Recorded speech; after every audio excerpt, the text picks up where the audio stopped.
सर्वसामान्यांसाठी दिलासादायक बातमी आहे। रेपो रेट 6.25%वरून 6% झालेला आहे। आरबीआय कडून रेपो रेट मध्ये पाव टक्क्याची कपात करण्यात आलेली आहे। त्यामुळे सर्वसामान्यांचे आता घराचे आणि वाहनांचे देखील ईएमआय कमी होणार आहेत। पतधोरण समितीने एकमताने हा निर्णय घेतलेला आहे। भारतीय केंद्रीय बँक, रिझर्व्ह बँक ऑफ इंडियाने कोट्यवधी भारतीयांना हा मोठा दिलासा दिला आहे।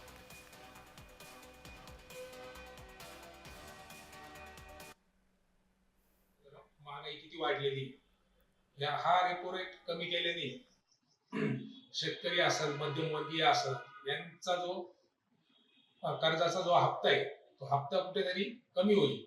याने आर्थिक दिलासा नक्कीच मध्यमवर्गीय, सामान्य शेतकरी असेल, सामान्य कुटुंबीय असेल, यांना नक्कीच त्याचा फायदा होणार आहे। त्यामुळे रिझर्व्ह बँक ऑफ इंडिया यांनी जो निर्णय घेतलाय तो एक चांगला निर्णय घेतलाय। आरबीआयने एक मोठा निर्णय घेतलेला आहे। रेपो रेट मध्ये त्यांनी 0.25% एक कट केला आहे। या कटमुळे सर्वसामान्य जनतेला खूप मोठा दिलासा भेटला आहे।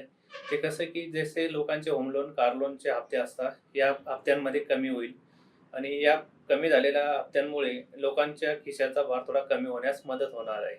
यामुळे सर्वसामान्य जनतेच्या मनात एक उत्साहाचं वातावरण आहे।